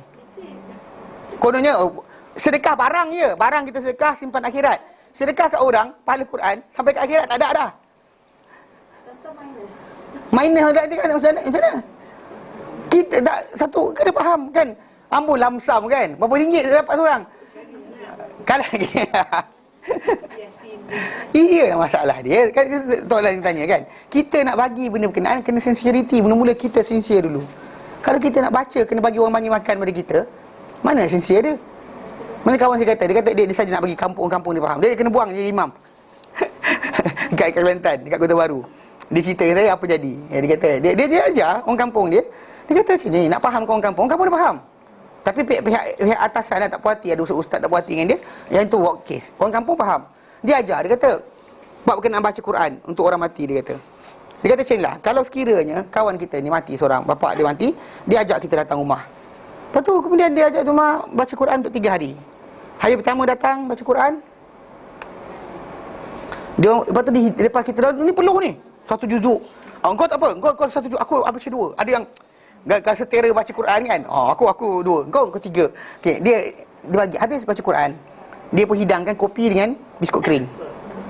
Lepas tu dia kata, terima kasihlah pocik-pocik sekalian baca Quran tu Bapak Ambol. Dia kata, nanti dia kata besok kita buat lagi. Ni hari pertama, dia 2 hari lagi. Okey. Esoknya pasal dia hidang biskut kering dan kopi je, besok datang tak? Pakcik belakang tu kata, ada seorang pakcik angkat, tobat tak datang, dia kata. Tak, pasal dia, okey, kalau macam tu keadaan dia, macam mana tak sincere nak bagi pahala pada orang? Semua nak kena bayar, kenapa? Kalau sincerely memang tak bergerak bang. Kalau kita tak sincerely kita nak ni, pakcik kita, atuk kita, abah kita, onyang kita, ini, itu, sebagainya. Lepas tu Imam Syafi'i lagi nak kena bagi. Betul tak? Takkan kita belajar apa fake yang sebagainya. Lepas tu Imam Syafi'i, lepas tu ni belajar Quran. Kan ulama yang hafal Quran yang sampai Hafs an Asim, kita punya ni bacaan kita. Kemudian apa Ibnu Abbas, kemudian Ibnu Umar. Kemudian banyak tu tak dan habis ni kan. Kat mana kita nak ni? Banyak mana kita nak sedekah kan? Dia orang yang mati jadi perlukan keampunan. Perlukan rahmat Allah Taala, belas kasih Allah Taala. Pahala banyak mana tak cukup, tak madai. Takkan sampai tahap kita boleh beri pahala sampai dia lepas. Ya saya. Pasal orang tu mati dia perlukan keampunan Allah Taala dan rahmat Allah Taala. Tu Nabi doa macam tu. Bukan ditambahkan pahala. Bahkan dalam doa yang apa? Allahumma la tahrimna ajrahu. Ya Allah, jangan kau haramkan kami pahalanya. Maksud apa? Dia mati, kami dapat pahala. Pasal musibah kena pada seorang mukmin, kami jadi pahala kepada dia. Itu yang doa, Allahumma la tahrimna ajrahu wa la taftinna ba'dahu. Dia baca tapi ni baca tapi jahil. Baca tapi tak faham. Allahumma la tahrimna ajrahu wa la, kan ketika kat Malaysia kan diajarkan baca tu. Allahumma la tahrimna ajrahu. Tahu maksud dia apa? Ya Allah, jangan kau haramkan kami pahala kerana musibah matinya kawan ni, bagilah pahala pada kami. Macam dalam sebut dalam hadis yang Nabi kata, Allahumma ajirni fi musibati wa akhlifni khairan minha. Ya Allah, berilah ganjaran kepadaku di atas musibahku ini. Minta pahala di atas apa? Musibah tadi. Bukan bagi pahala pada orang tersebut. Kita minta pahala. Ya Allah, berilah aku ganjaran di atas musibah ni. Pasal kita kena sakit, kita kena kemalangan, kita kena sekian, kita harap Ta'ala apa? Beri kita pahala di atas benda tersebut. Pasal seorang mukmin, duri cucuk pun dia akan hilangkan dosa, tambahkan pahala dan sebagainya. Faham tak? Atau Allahumma ajirni fi musibati kan? Ya Allah, berilah ganjaran padaku di atas musibahku ini. Dan itu yang doa yang dibaca oleh orang Malaysia, disebarkan, Allahumma la tahrimna ajrahu. Ya, jangan kau haramkan kami apa? Pahala dia, maksudnya pahala ganjaran di atas kematian dia ni. Itu maksud hadis, maksud doa tersebut. Tapi baca tak faham. Sebenarnya minta pahala di atas apa? Dasar tadi. Lepas tu nak salur ke mana pula? Dia musibah kan? Kita nak bagi pada dia balik. Kematian dia adalah musibah bagi kita dan menjadi pahala untuk kita. Bukan maksud dia happy, pada mati dapat pahala hari ni. Bukan macam tu pula kan. Yep. Saya nak tanya. Maaf sini ya. Jangan tajuk keluar tajuk ni. Terus. Bila ada kematian, dia orang baca Quran. Terus? Betul, saya tanya mengapa dia kata, baca Quran ni, jemaah-jemaah sini, satu Quran betul dia kata hanya untuk wasilah untuk doa. Wasilah untuk doa yang mati. Nabi jadikan wasilah dia solat je. Nabi jadikan tawasul dengan solat saja. So ada kena nak pergi buat benda lain, buat apa? Baca Quran dan doa tak bukan, maksud sekarang macam ni tau. Kenapa awak sendiri pun tak cukup pahala nak bagi kat orang macam ni? Satu. Kedua, kita kata waktu yang kita ada tadi kan, untuk benda tersebut, okey, untuk buat benda berkenaan atau pergi belajar ilmu, mana satu penting? Mesti belajar ilmu. Tinggalkanlah benda berkenaan. Tu kadang kata Nabi jadikan benda sebagai benda patut dibuat, dia kita buat. Tanam jenazah, ya. Hadiri jenazah, ya. Tapi untuk buat benda berkenaan, tidak. Habiskan 3 hari 3 malam untuk buat benda berkenaan, 7 hari. Duit, ya, duit. Cuba buat free, tak ada siapa datang. Buat free, tak ada siapa datang. Percayalah cakap saya. Memang ini masalah duit sebenarnya. Manusia mencari duit di atas nama agama, ini hasil dia. Ni, aku tak bagi makan. Ini makan. Nak makan pergi tempat lain. Tapi baca Quran je. Kalau sincerely tak buat macam tu, tak habis kita baca Quran. Baca untuk amalan kita sendiri pun tak buat. Kita baca sendiri, zikir harian kita Quran tak buat. Kita tunggu orang tu mati. Kenapa upacara mesti mati luar buat? Dia ada rutin dia ada kematian, orang di masjid akan baca Quran dan dia akan berdoa. Tajuk dia sekarang ni kan, pernah timbul tajuk, saya sebut ni pada seorang pakcik, 3-4 orang pakcik dekat rumah Datuk Murad. Tajuk ni timbul pasal apa, bila Ustaz Ridwan Jenderal kata benda ni amalan apa dipanggil apa kenduri arwah dan sebagainya, sebenarnya amalan Hindu. Kadang orang Hindu saja yang dia ada panggil apa, puja roh. Lepas mati seorang tu dia ada puja roh. Hari pertama, hari ketiga, hari ketujuh, hari kesekian, 40, 100 dan sebagainya. Okay, pasal punca dia macam mana boleh jadi Islam? Pedagang-pedagang Islam datang, ajak orang masuk Islam. Ketika dia suruh bertinggal lain boleh. Tapi bila berkaitan tajuk keluarga ni, sentimen keluarga tinggi sangat. Kan suruh tinggal kan, apa hal ni abah saya, takkan saya tak sekian. Jadi orang ramai jadi masalah lawan. Okay. Jadi pedagang, jadi bukan saya, dia bukan ulama'. Dia kata tak usah buat yang tu. Jangan baca mentera, tukar, baca ayat ni, baca ayat ni. Itu sebab kenapa benda ni ada kat sini je, tak ada kat Tanah Arab. Tanah Arab tak ada. Bukan mungkin, memang dia tak ada. Kan, di Hadramaut tak ada. Faham tak? Hadramaut, tempat di mana Habib datang, tak ada amalan tersebut. 3, 7, 5, 10, 14 tak ada. Yang ada kat Nusantara kita. So, apa sebab dia? Ya, itu tajuk dia tadi. Pasal nak buang yang Hindu, dimasukkan Islam, diislamkan amalan tadi.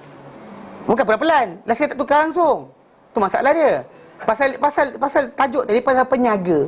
Kan dia ada sentimen juga. Kan nanti kan dia buat lebih-lebihkan nanti, orang tak beli barang nanti. Kau tahu? So jadi nak cakap lebih tak. Jadi cara dia tukar.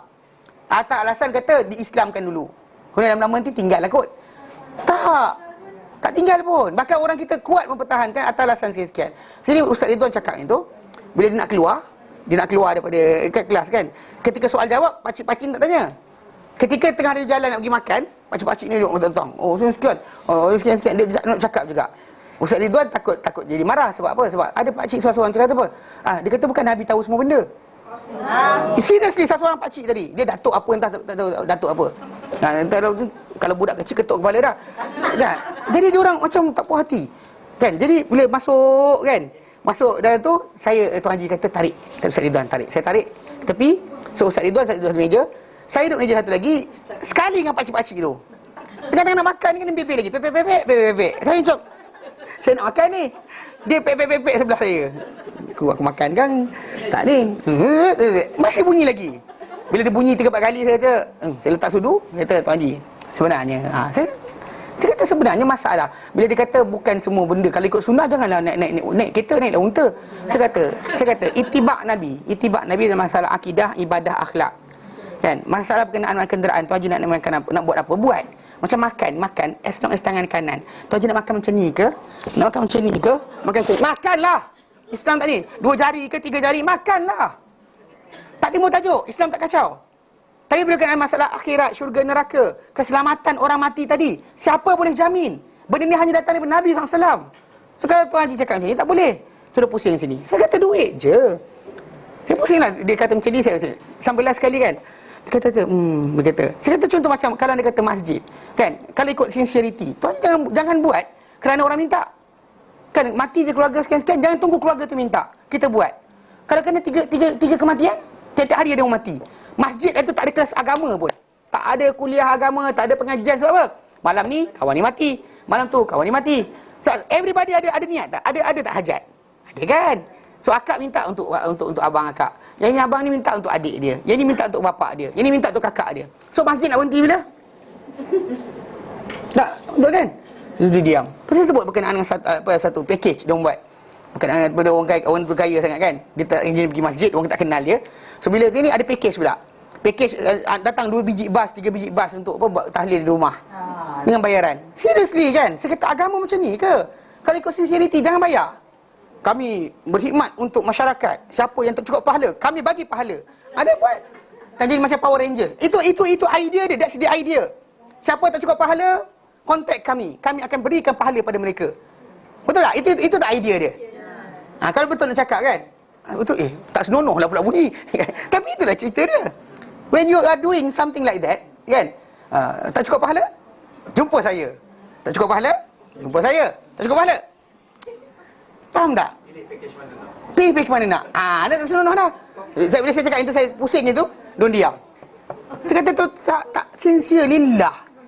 Tak sincere lillah. Pasal sebelum amal tu diterima, masih sincerity kena ada. So sincerity pada Allah Ta'ala tak ada. Tak ada makan, tak datang. Tak ada makan, boring. Tak ada makan, kan? Sekali 2 boleh lah, 3-4 kali tak datang dah. Kan? Menu tak best. Menu tak best pun ada masalah. Rumah siapa? Rumah Abu. Ayam goreng je. Yang tu mana? Ayam percik. Yang tu mana? Kambing golek. Faham tak?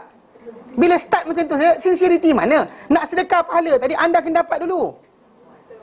Sekarang ni tak dapat pada anda, nak bagi pada orang. Saya cerita banyak kisah kawan saya kata, ya apa, kalau pocik-pocik sekalian dipanggil datang sekali lagi, bagi cukup kering, datang tak?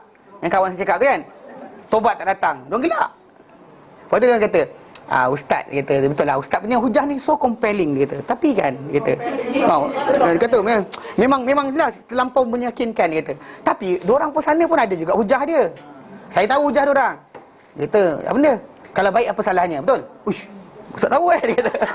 Saya gelak, dia kata, itu dah hujah. Kalau baik apa salahnya? Saya pusing balik, saya kata, kalau baik apa, ini syariat, ini bukan akal. Ini syariat, agama, benda ghaib. Orang tak boleh campur dalam perkara ni. Ini khas kepada Nabi saja. Kan? Seorang tu leader pakcik. Saya ingat pakcik rupanya apa? Imam masjid, apa, pegawai Masjid Ufran. Duduk salin kan. Lepas tu dia duduk sini kan. Lepas tu dia kata, ustaz jawablah. Sebelah ni kan ada ustaz saya kata, ustaz diam. Tuan Haji beria sangat lawan kenapa? Kan ustaz sebelah ni diam, duduk salin. Kan apa saya cakap tu salin tau. Yang ini dua orang ni bising. Saya kata, yang Tuan Haji sibuk nak pertahankan kenapa? Saya kata, ni tuan ustaz diam. Yang Tuan Haji kenapa bising? Dia aduh, lepas tu dah terburak duduk tu okay? Kita bangun lah. Lepas tu dah ada masuk asar kita balik. Dia cerita dia. Seriously. Tak, bila saya kata kalau sekian-sekian malam ni orang mati ni minta. Dia kata pernah jadi dekat Masjid Taqwa. 3 malam berturut-turut tak ada pengajian, tak ada apa. Orang ni punya tahlil, orang punya tahlil, orang punya tahlil, orang punya tahlil. Kan? Mana boleh macam tu? Islam bukan macam tu. Kalau dia kata menghabiskan masa dengan benda tu biar berfaedah. Tahu wal as innal insana fi khus. Tapi habiskan masa dengan benda yang tak ada janji Nabi SAW. Kenapa? Kalau Nabi janji situ je buat. Sepenuh hati. Tapi untuk kata siapa tak cukup pahala mai datang jumpa kami. Kan, ini satu idea. Kan? Tak cukup pahala ke? Tak cukup pahala? It is something like that sebenarnya. Kan bila dia kata siapa-siapa yang mati tak cukup pahala ni datang je minta pada kami. Awak boleh bagi pahala pada orang ke? Mantap moga-moga. Mana boleh macam tu? Kan Islam ni bukan moga-moga. Islam ni dengan pasti. Takkan datang syariat ni dengan benda yang tak pasti. So konsep berkenaan ni dia cari benda yang rumit, yang kurang sahih, yang jauh, tak ada perawi. Tengok ada satu hadis. Dia ambil yang tu, dia tak ambil yang apa yang besar. Mana pengurusan jenazah zaman Rasulullah SAW dahulu bukan sekali, berkali-kali. Tapi dia tak ambil yang banyak ni. Dia ambil yang jarang satu. Yang tu dia nak ambil. Macam berkenaan dengan tawasul lah. Tak dengan Rasulullah SAW. Kan yang banyak ada, yang satu tu lah dia pegang. Jumpa orang, dia tengok macam tahu dia ingat dia magic wand tau. Hadis Osman bin Maz'un. Dia setiap kali jumpa orang dia, hadis ini. Hadis tu dia ada, tak ada hari lain Para sahabat mubasyirin bil jannah, seorang tu je. Osman bin Maz'un. Tak masuk pun sama. 10 yang diberi syurga, Khulafa' Rasyidun mana pergi? Ada, tapi diorang tak buat, kita ambil ni. Masalah dia. Kenapa ambil yang rumit? Kenapa tak ambil yang sahih? Kenapa tak bangun seperti akhir malam? Kenapa tak baca yang Nabi sarankan? Nabi kata, bila seperti akhir malam, Allah turun ke langit dunia, Allah akan berkata, berseru, tak ada ke siapa nak minta aku berikan, tak ada siapa minta ampun aku ampunkan, tak ada siapa nak taubat aku berikan taubat. Ini paling simple, paling mudah untuk orang tu dapat pemakbulan doa. Tapi tak ada siapa yang buat. Kenapa? Nabi suruh, tapi kan kurang power lah. Sebab apa? Ustaz tu lagi power. Ustaz cerita jadi terus. Nabi punya cerita ni, Nabi arahkan, kita buat tak dapat, pahala dah ada sebab ikut sunnah yang Nabi sarankan. Kemudian kalau dapat, kalau tak dapat pun, benda tu dia simpan akhirat. Dia bukan mesti dapat, bukan mesti jadi. Pasal kita dah letakkan satu guideline kan. Bila kita minta pada Allah Ta'ala dengan cara Nabi ajarkan, berlaku ke tidak, kita redha. Kita belajar redha. Bukan kita datang untuk macam mesti paksa Allah Ta'ala bagi. Mana boleh paksa Allah Ta'ala bagi? Dia bukan adik kita kan, letak rotan bagi. Mana boleh macam tu? Allah Ta'ala dia bagi bila dia nak. Dia makbulkan bila dia nak, bila patut dan bila layak. Kalau tak layak dan tak patut, dia tak bagi. Belajar tadi saya kata pelik, yang saya tak faham. Orang yang kita kata kononnya arif billah, dekat dengan Tuhan, kenal Allah Ta'ala, tak ajar manusia untuk redha. Saya tak faham. Kan kata kita belajar ni ilmu ma'rifatullah, tapi ujung dia tak pernah redha dengan Allah Ta'ala bagi apa. Tak pelik ke? Kan? Sepatutnya dia kata ini arif billah, kenal Tuhan, dekat Tuhan, wali-wali. Wali-wali ajar orang supaya tak redha dengan pemberian Allah Ta'ala. Tak belajar untuk apa? Pasrah. Kenapa? Tak pelik itu. Ada pelik kat situ. Pelik. Ganjil sikit sebenarnya. Tak layak sepatutnya. Kalau dia kata yang cakap ni ustaz yang tak pakai serban, saya fahamlah. Yang cakap benda bukan. Tapi masalahnya orang yang serban bertingkat, selempang berhias dan sebagainya, tak reti nak ajak manusia kepada apa? Takwa. Tak reti nak ajak manusia kepada redha. Kan? Cakap pada manusia ni, minta bangun semalam. Allah Ta'ala bagi ke tidak bagi tu, kamu telah laksanakan perintah Allah Ta'ala. Allah Ta'ala kata suruh doa je. Jangan takut. Kalau kita tak dapat pun, Allah Ta'ala akan ganti hari akhirat nanti. Cuma ajar macam tu. Tak adalah orang akan apa ayat untuk ini, apa ayat untuk itu, apa ayat untuk sekian. Kita belajar tak orang suka ajar ayat-ayat bukan-bukan ni. Bukan datang dari ustaz-ustaz Wahabi tau. Ayat bukan-bukan ni. Kalau sakit kepala la yusadda'una anha. Bukan ustaz Wahabi ajar ini. Yang ajar ni semua wali-wali ni. Mintalah ya Allah, kepala aku sakit, sembuhkanlah. Mintalah. Orang tak faham bahasa Melayu ke? Faham. Betul? Nak tak minta?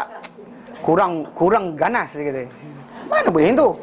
Faham tak? So konsep agama ni mudah sebenarnya. Jangan cari benda rumit. Tapi itulah kita. Meninggalkan nusus yang jelas, cari nusus yang rumit.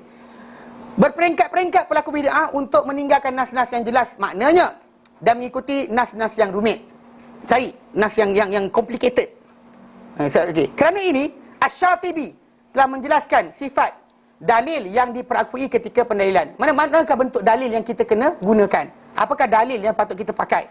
Lalu beliau berkata, para ulama telah mengetahui bahawa setiap dalil di dalamnya terdapat kesamaran dan kerumitan sebenarnya bukan dalil. Mana kalau ada sama-sama, ada complicated, kurang faham, kurang jelas, itu bukan dalil yang kita nak kena pakai untuk sokong apa kita nak buat. Tahu tak? Kalau dia kata dalil tu jelas, doa kan so simple. Kan doa ni astajib lakum, iyyaka na'budu wa iyyaka nasta'in. Kan semua dia kena. Dengan doa Allah Ta'ala bagi, tanpa upacara, tanpa ritual, tanpa guling, tanpa sekian, tanpa. Kan so simple. Tapi start dirumitkan saja, kena buat sekian, kena macam ni, kena ada start rumit je. Asy-Syatibi kata itu yang kemudian sebenarnya bukan. Yang rumit tu bukan dalil dia. Matlamat asal dia adalah apa? Ibadat itu. Doa itu. Contohnya kita ambil dekat situ. Sehinggalah dia kata bukan dalil. Sehinggalah nyata maknanya dan zahir dia kendaki dia punya. Mana kalau nyata dan terang apa dia kendaki, itulah dalil. Kalau selagi sama-sama macam tadilah kes kubur tadi kan, cocok kat kubur, ada kerumitan kat situ, itu orang kafir atau orang bukan Islam atau orang zaman dahulu yang Nabi sebut. Kan di kan Nabi cocok, dan kerumitan yang lain dia Nabi tak cocok kubur para sahabat yang Nabi sayang. Kan kalau Nabi sayang kat sini, tak tahu tak sayang kat sana. Kan di baket Nabi cuma doakan saja, Allah Ta'ala ampunkan mereka. Jibril suruh datang sebelum Nabi wafat, Jibril datang suruh Nabi doakan mereka. Nabi pergi tiap-tiap malam. Sampai kan ada yang satu malam Aisyah ikut tengah malam tu kan. Yang Nabi kata dia nampak Nabi keluar. Lepas tu kemudian dia follow Nabi. Dia tak tahu sebenarnya Nabi nak pergi mana. Dia ingatkan Nabi nak pergi rumah bini lain. So dia ikutlah follow Nabi. Lepas tu Nabi nampak Nabi diri dekat bakiak, Nabi berdoa dan sebagainya. Kemudian Nabi balik. Dia pun baliklah. Tapi Nabi laju sampai rumah dia mengah. Kan bila mengah, Nabi kata dengan dia, masuk rumah tengok dia mengah. Nabi kata kenapa? Dia kata terkejut tidur. Dan ini biasa, suami isteri cakap tak ada masalah. Katakan suami pada isteri pada suami, it's okay. Kan? Kalau dia bini kata masakan sedap ke? Suami cakap apa? Sedap. Masin tak? Tak masin langsung kata. Padahal dah tinggi dia naik dah sampai sini lah. Kan? Garam tu sini lah. Makan tu rasa nak tumbang dah. Tapi sedap. Macam itulah keadaan dia. Kan bini kata cantik. Kata cantik lah. Apa nampak kurang cantik sebenarnya. Tapi kena cakap cantik juga kan. Itu maksud dia. Itu yang kita kata. Jadi bini kata terkejut. Nabi kata apa? Nabi tahu. Nabi kata sama ada kau cakap pada aku betul ataupun Allah Ta'ala bagi tahu. Lepas tu dia kata aku ikut dia. Engkau ke benda hitam tengah gelap tadi? Dia kata ya. Tapi dia kata kenapa? Dia kata aku takut sekian. Kan di situ kisah di mana Nabi SAW, Nabi Aisyah ceritakan dia sentiasa pergi. Tapi tak cocok-cocok batang tamar. Kan? Kalau betul dia nakkan keampunan untuk orang kau, doa. Kan? So not so complicated. Tak tahu tamar mana, tamar yang hadap ke timur ke barat. Kan dia ada mula start kan? Tamar jenis apa? Tamar tua ke muda? Daun macam mana? Daun pelepah tengah ke daun tepi? Dia start complicated dia, itu kan dalil. Itu kan dalil yang kendaki. Start dia complicated tak boleh nak sana kan? Kita dah mula ada idea ini ke ini, bukan dia. Sebab yang nyata daripada hadis berkenaan adalah apa? orang masuk kubur akan kena tanya. Antara benda ni akan ditanya, akan diseksa orang berkenaan. Antaranya adalah benda yang dia simple, dia tak ada salah, tapi tak bersuci daripada air kencing. Ataupun sibuk mengadu domba, raga orang ni dengan orang ni. Yang zaman kita sekarang ni ada. Macam student yang apa, yang belajar ni kan, di pada zaman sekarang ni paling ditekan oleh para ulama, student. Dia pergi ke kuliah orang sekian, dengar orang ni, dia pergi ke kuliah, bantai. Aduh, orang ni jawab, bantai. Ini kita. Tapi lebih teruk lagi kalau dia kata macam SS bagilah. Dia kata orang bergaduh pasal anjing Ashabul Kahfi jantan betina ke warna apa. Kan? Dia jumpa orang ni, Syekh, jantan betina, jantan ke betina? Orang dia kata jantan. Dia kata warna apa kan? Jenis apa? Yang benda tadi kadang-kadang dilaga-lagakan oleh pelajar-pelajar ilmu zaman sekarang. Yang kita kata zaman ni, kita tanya, abang tanya tak salah. Abang tanya saya, okey, saya tanya. Kemuskilan tu abang tanya je, tak salah. Saya tak bukan sekat abang. Tapi saya perasan ada yang macam dalam Facebook kan. Dia jumpa sini, dia bantai sini. Dia jumpa, ini namam. Itulah namimah. Mengadu domba, dia ladu domba sebenarnya laga kambing. Domba tu kambing. Ambil kambing laga gedang kan. Ni kan dia ambil guru ni, dia laga gedang, laga kan. Kan. Jadi konsep ini kita kata itu yang dipelajari daripada hadis tadi. Dan di antaranya Nabi tahu benda gaib. Dia bahkan tentang suara dan kubur. Dia berkata semua mendengar semua akan dengar apa ni kecuali apa? Jin dan manusia. Nabi sebut macam tu. Datang kita kata guru kita pun tahu. Masalah lah. Tapi kalau Nabi boleh, kenapa guru saya tak boleh? Pasal guru awak bukan Nabi. Kan? Dan tadi Qorin dia kata ya tu bukan pun. Kan? Ini masalah bila manusia tu menyangka dia kasyaf dan sebagainya. Ini masalah. Pasal dalam sufism saya perhatikan, dia boleh terima kalau orang kata pegang api panas setiap hari kan, pegang besi panas setiap hari tak melecur. Setiap hari buat, dia kata jin. Jalan atas air setiap hari, jin. Terbang setiap hari, jin. Saya kata kan. Dia kata kasyaf setiap hari. Dia diam. Kasyaf setiap hari. Dia tak nak jawab. Kasyaf setiap hari. Tak tahu? Awak kata apa? Saya kata jin. Oh, dia kata, kenapa? Saya kata pasal mukjizat para anbiya, karamat para awliya. Dia bukan macam precious poket setiap hari pakai. Macam nak pakai je. Macam pen ni kan. Every time nak pakai kita tarik. Mana macam tu? Musa AS tongkat dia jadi ular. Tapi bukan dia pakai setiap hari. Jumpa je kau dia tak dengar cakap aku. Ha, ambil kau makan. Kau dengar cakap aku. Ha, ambil kau makan. Mana dia buat itu pada kaum dia? Kan dia tukar tongkat jadi ular berkali-kali, beberapa kali, tapi bukan dengan dia suka hati dia. Hatta dalam surah Taha, bila mana ahli sihir campakkan tongkat dan tali, Musa nak campak, tak tahu nak buat apa. Dia tampak ular menjala daripada tali dan tongkat ahli sihir, dia takut. Allah Taala tegur. La taqulna la takhaf innaka antal a'la. Kami kata pada Musa, jangan kau takut, engkau lebih tinggi. Wa alqi ma fi yaminika, campak apa di tengah kanan kau, talqafu ma sanau, dia akan telan apa yang mereka buat. Maksud dia tunggu arahan Allah Taala baru buat. Yang ini wali tiap-tiap hari 5 ekor jin, 6 ekor jin, 7 ekor. Gila apa? Diorang tak boleh. Diorang pasal diorang ada idea bila hati bersih sangat, semua pun nampak. Semua dibuka hijab. Ibrahim punya bersih hati, tak nampak malaikat datang. Kan ketika tamu datang kan, Ibrahim datang pada dia, apa, tetamu kan. Kan mula dia hidang, kau dah tahu malaikat hidang anak lembu pasal. Kan? Ibrahim tak bersih hati lagi kot. Guru dia bersih lagi. Gila betul. Kan? Ni konsep yang lawak. Tapi lah, bila kita cerita je ni kan orang tak perasan. Bila saya tekan itu, dia kata, takkan kot. Takkan Ibrahim tak tahu, kita tahu. Takkan Ibrahim tak nak tahu malaikat datang. Kan? Kita tahu. Kan? Dia, guru kita ni kasyaf setiap hari nampak. Nampak ini. Yang beliknya, Ibrahim, malaikat datang, dia hidangkan makanan lagi. Hidangkan anak lembu. Lepas tu bila tetamu tak sentuh makanan, boleh takut. Malaikat cakap, jangan takut, kami utusan Tuhan kau. Malaikat terangkan siapa mereka. Baru Ibrahim tahu siapa orang berkenaan. Maksud dia bukan macam kan? Bersih? Kasyaf. Ngarut dah. Kan? Semua ni, benda macam ni cari duit je. Anak murid yang biasa, itulah yang kumpulan macam ni, cari duit anak murid kaya. Tak cari anak murid miskin, rugi. Pergi masjid kaya. Nak pergi masjid yang miskin, tak dapat duit banyak. Jadi dia kata pasal yang rumit itu bukan dalil. Kan yang rumit yang tadi macam ada complication dalam complicated untuk pelaksanaan tadi, itu bukan dalil yang kendaki. Pasal yang dikendaki adalah benda yang paling simple dalam penjelasan tadi. Dia kata apa? Dia kata sinyal nyatanya disyaratkan kepada yang demikian bahawa tidak membangkangnya sebarang usul yang pasti. Mana tak ada dalil lain bangkang dia. Contoh macam berkenaan dengan hadis yang berkenaan tawasul. Ia akan nak budu, ia akan nasta'in, bertembung dengan dia. Maka tinggalkan. Maksud jangan ambil yang nak complicated juga. Kenapa tak ambil yang nyata? Yang nyata kan ada. Doa pada Allah Ta'ala, ud'uni astajib lakum. Directly Allah Ta'ala kata, dengar doa kita. Wanita yang bertelaga, yang menghujah Nabi berkenaan suami dia, dia tak ada tawasul tu pun jumpa Nabi. Dia kata dia mengadu pada suami, pada Nabi dan surah Mujadalah. Khawlah binti Sa'labah. Kan dia ngadu pada Nabi. Dia kata ya Rasulullah, dia kata suami aku, kata kan, dia dah habiskan kerana jemajaan aku, perut aku melahirkan anak dia, dan bila aku dah dia makan harta aku. Bila aku dah tua macam ni, dia khuluk, dia zihar aku. Kan, dia zihar maksud dia gantung tak bertali. Sentuh tidak, ini tidak. Jadi dia kata ya Rasulullah. Betul Rasulullah diam. Dia kata aku mengadu pada Allah. Allah tak dengar pengaduan dia. Tak ada pun dia macam kat situ kena guling-guling dulu dan sebagainya. Tak, Allah tak dengar. Pengaduan dia pada Rasulullah SAW Allah tak dengar. Rasulullah diam, tak nak jawab. Pasal apa? Pasal sebelum lagi turun wahyu untuk beritahu apa patut buat. Pasal asalnya ketika itu cara perceraian yang memang biasa dalam tradisi Arab tadi dipakai oleh para sahabat dan Rasulullah SAW sendiri. Jadi khuluk aja dia zihar itu Nabi diam. Sehingga turun terangkan penjelasan kalau untuk zihar bini dia kena batalkan zihar tadi dengan cara dia kena sebut dia kena sama ada bebaskan hamba atau puasa 2 bulan berturut atau beri makan 6 bulan fakir miskin. So konsep dia kat situ jelas nyata.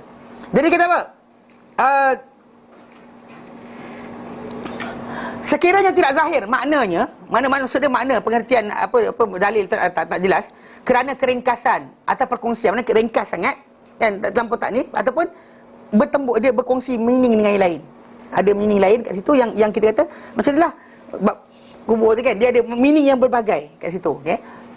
Atau suatu yang pasti membangkalnya, ataupun ada dalil yang lain yang jelas Nabi buat yang tak kena dengan benda tersebut. Seperti zahirnya penyamaan, seperti zahirnya penyamaan. Mana ada benda keserupaan kat situ. So saya kata kalau kita buat benda berkenaan pada kubur orang kafir, orang macam asal nak buat kafir, dan Nabi buat benda berkenaan pada kubur orang Islam. So kita buat juga.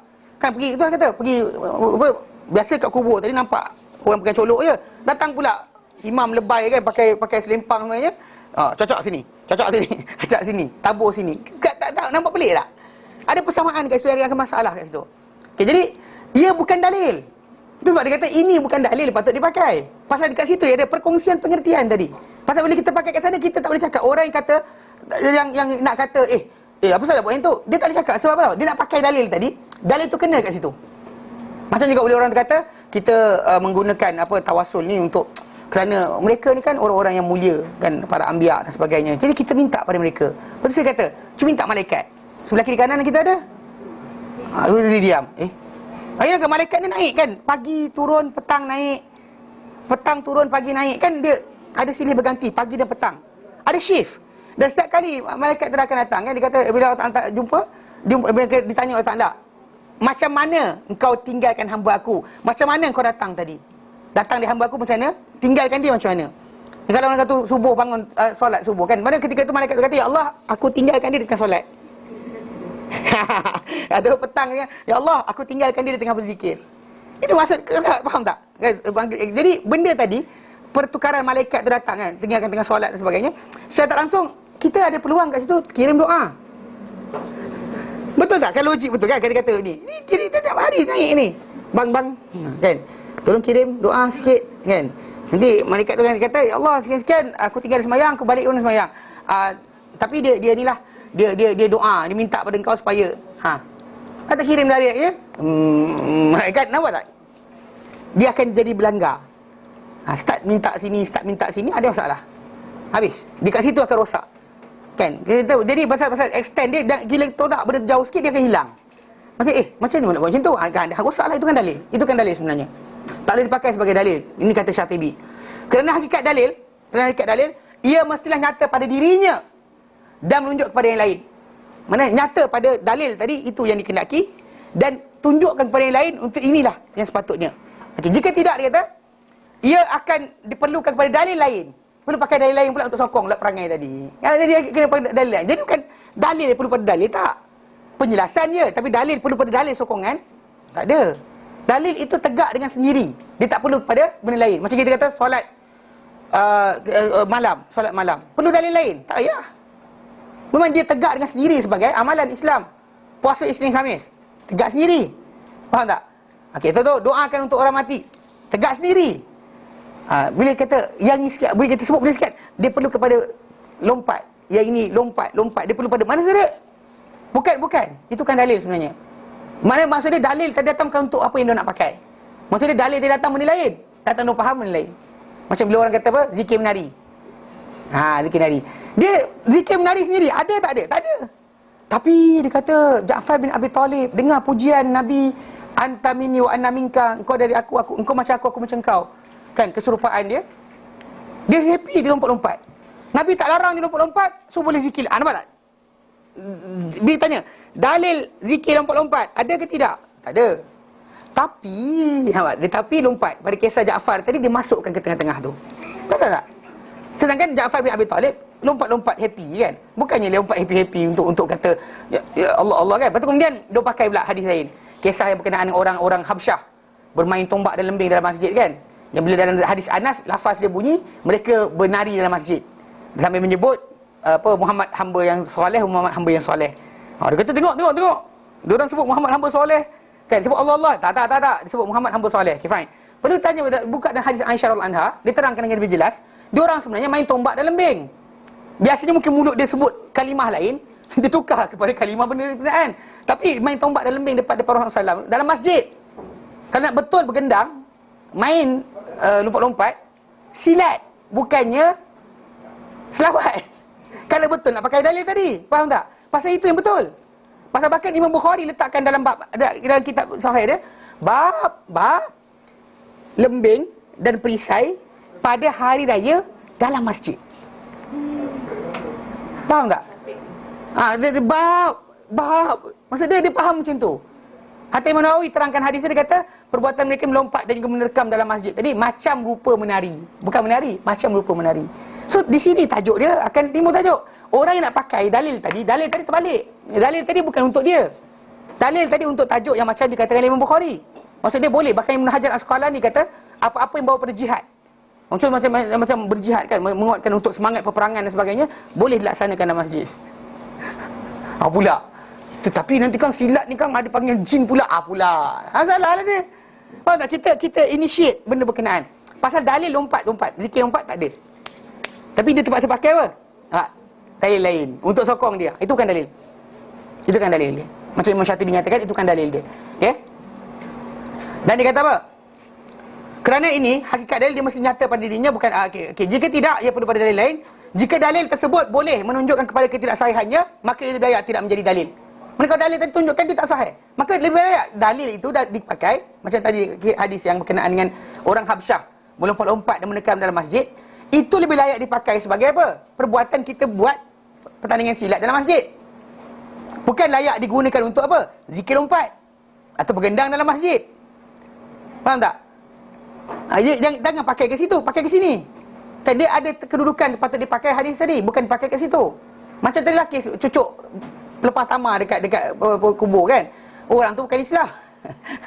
Faham tak? Bukan sahabat Nabi yang rapat. So you have to do it. Cari kubur-kubur yang lama kan, yang tua-tua kan, yang bukan Islam tu, pergi situ cucuk. Bukan umat Nabi dah Ustaz. Macam mana? Orang lama bukan umat Nabi dah.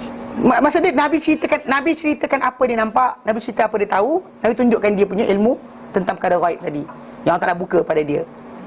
Dan bahkan Nabi kata mendengar siksaan mereka berdua ni, semua benda kecuali apa? Jin dan manusia. Itu sebab konteks hadis itu datang untuk apa? You don't take daripada hadis tadi apa kita nak.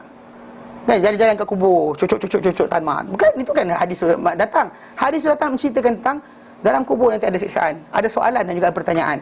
Itu yang kita kena belajar. Bila orang tu start baca kat situ, dia akan lari. Patutnya hadis ni pakai kat situ, bukan pakai kat sini. Itu yang Imam Syatibi maksudkan. Dia kata apa? Tidak mungkin boleh bertentangan cabang pecahan dengan usul keseluruhan. Mana contoh macam benda cabang daripada furuk agama ni tadi dengan usul asas takkan boleh bercanggahan. Mana dalam konteks Islam tadi Allah Ta'ala disembah, hanya dia diminta pertolongan dan sebagainya. Takkan tiba-tiba datang furuk ataupun cabang dalam agama tadi, bolehkan kita minta pada orang mati? Di sini kata Allah hanya disembah. Datang sini cabang dia apa? Boleh sebenarnya minta pada wali-wali. Nampak tak dia kontradik? Ini furuk aja. Bukan furuk. Dia usul. Ini cabang, bukan cabang. Ini bukan cabang, ini usul. Berkenaan dia kata, alah, fadil amal je. Bukan. Fadil amal je. Bukan fadil amal. Dia tak boleh bercanggahan. Kalau bercanggahan, dia bukanlah kedudukan sepatutnya. Kenapa? Dia kata kerana cabang pecahan. Cabang tu ada pecahan. Jika ia tidak memestikan perlakuan, maka ia adalah tempat penangguhan. Kalau dia kata tak ada di situ memastikan untuk pelaksanaan, maka tempat kita berhenti. Jangan kita laksanakan apa-apa. Tunggu sampai betul baru kita laksanakan. Okey. Jika dia kata apa? Jika ia memastikan perlakuan, maka rujukan adalah kepada usul. Kalau ada kat situ amal pelaksanaan, maka tengok pada usul. Sama tak? Cabang ni tadi. Selari tak? Kalau tak selari, kita tinggalkan. Kita tinggalkan daripada praktis. Sebab kalau dia kata dia turut pelaksanaan, kita pastikan dia selari dengan apa yang usul. Bukannya cabang tadi ada jadi asing pula. Macam jadi agama baru pula. Macam perbuatan pergi minta kat kubur dan sebagainya. Nabi tak pernah ada. Tak pernah ada dalam usul agama macam tu. Tapi dia adik cabang gunakan untuk apa? Untuk amal. Tak boleh. Maka jadi mazhab ataupun jadi pegangan atau tarekat. Kan tarekat pergi kubur ni banyak. Yang pergi kubur minta kubur sekian, kubur Habib Habib Nuh minta. Nampak tak dia jadi cabang? Yang dia kan dekat situ macam pelaksanaan kepada perkara tersebut. Dan dia kata apa? Okey. Maka rujukannya adalah pada usul. Ia adalah jalan yang betul. Ini jalan yang betul. Kalau kita nak letak dia boleh buat, maka kena tengok pada usul. Dan dia kata apa? Menangani yang pecahan supaya kembali kepada yang keseluruhan. Mana apa-apa yang pecahan balik pada yang seluruh. Bukannya langgarkan. Kita jadikan dia apa? Selari. Mana kalau dia kata pecahan tadi, ikut pada yang asal. Dia kata sesiapa yang menterbalikkan perkara ini, terbalikkan. Dia jadikan usul yang tolak, yang cabang tu yang diambil. Yang pasal tak? Yang sekarang ni orang sibuk cabang. Dia nak cabang tadi menjadi agama. Cabang tu menjadi benda amalan harian. Cabang tadi menjadi amalan harian. Macam majlis qasidah. Qasidah tadi benda kan qasidah, para sahabat pernah berqasidah. Tapi bukan qasidah tiap-tiap hari. Selawat bukan qasidah. Selawat bukan qasidah. Kan kita pernah tunjukkan, kita kata pasal sebenarnya arahan untuk selawat dalam Al-Quran Karim atau dalam hadis Nabi SAW kan. Kita kata dalam Al-Quran Karim selawat tu, lafaz selawat tu sebenarnya kalau kita baca balik kan, dia datang dengan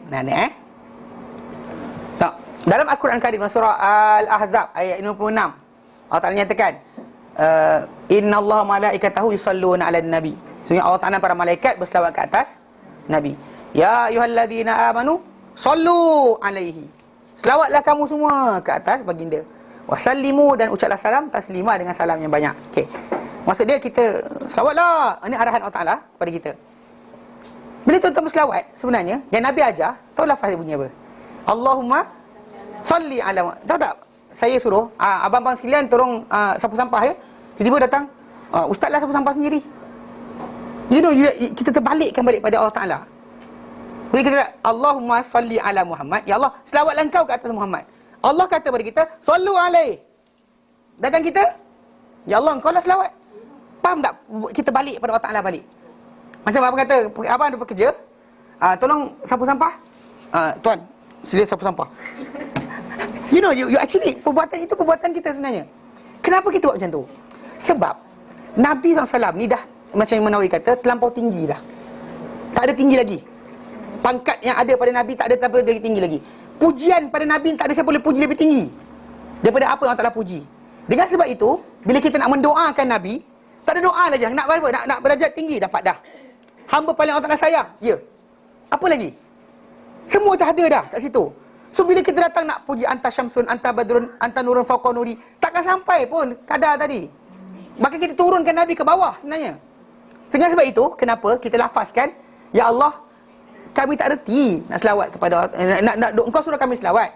Tapi kami tak tahu nak kadar mana nak bagi pada baginda. Doa apa nak doakan untuk baginda kebaikan. Tak reti. Maka ya Allah, engkau sendirilah doakan untuk dia. That's the way sebenarnya. Tu selawat bukan qasidah. Selawat bukan qasidah. Faham tak? Jadi tapi bila dia qasidah tadi dia agama, pasal tak jadi agama. Kalau kita pada satu masalah, mari kita qasidah. Nampak tak? Dia jadikan qasidah tu agama. Dia furuk cabang, bukannya asas. Asas tadi, bangun malam, doa pada Allah Ta'ala.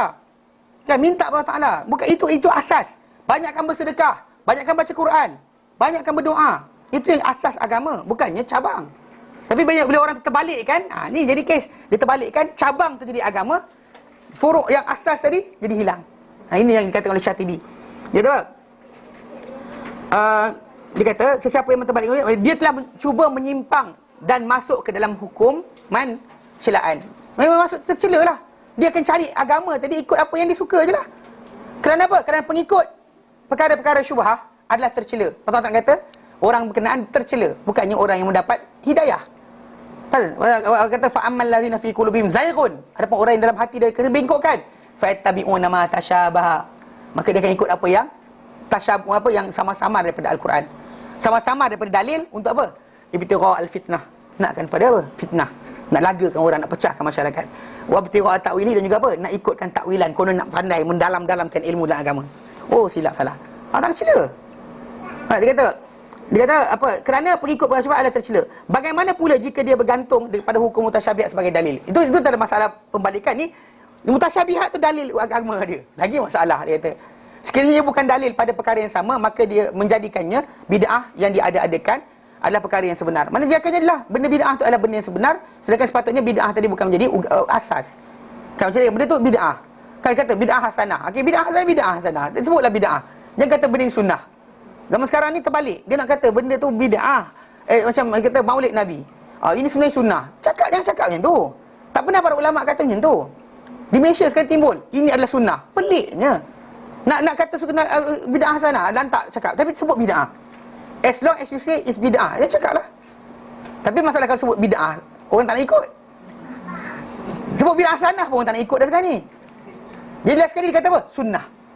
Kenapa? Sebab Nabi telah mengakikahkan diri dia. Apa kaitan dengan akikah Nabi dengan tajuk ni? Ni buat 12 bulan awal ke? Tak kan? Ini masalah kena jaga. Jadi di sini bahaya sebenarnya. Kecil nampak, tapi apa? Dia telah merosakkan agama. Masa kita nampak gumulan ni, dia suka apa? Benda-benda cabang. Furuk tadi dia masuk. Itu sebab kenapa kita tegur. Diorang sibuk kata, kenapa ustaz ni sibuk tegur benda furuk? Kan ini furuk ni. Pasal awak jadikan furuk tu sebagai asas. Awak jadikan furuk tu agama. Kan duduk diam-diam, hafal Quran tidak, baca hadis tidak, belajar tafsir tidak. Duduk buat maulid. Kenapa? Pasal itu bukan asas, itu cabang. Yang asas tadi kena jaga. Islam tadi dijaga dengan ilmu. Kalau kata orang tak belajar. Sebab saya tanya dengan orang yang kata suka pergi program ni kan. Saya kata berapa ramai dah hafal hadis Nabi? Angkat tangan. Semua letak tangan. 4 jam kan lepak. Okey, berapa banyak dah hafal ayat Quran? Tak ada juga. So, apa guna dia? Apa guna dia? Jadi hilang asas agama, timbul apa? Cabang tadi dijadikan sebagai asas. Sebenarnya ada benda bahaya sebenarnya. Tapi lah mungkin pada setengah masyarakat dia kata tak ada masalah asal benda baik, dan terpulanglah. Satu peringkat nanti akan hilangnya sunnah Nabi SAW. Kerana apa? Yang ditimbulkan di situ hanyalah benda-benda bid'ah yang diadakan oleh manusia, bukannya sunnah Nabi. Kita dah berlalu dah benda ni, tapi datang balik sebenarnya. Okey, baik, kita berhenti kat sini.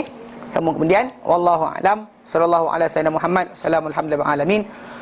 Subhanaka hamdika asyhadu an la ilaha illa anta astaghfiruka wa atubu ilaik. Assalamualaikum warahmatullahi wabarakatuh.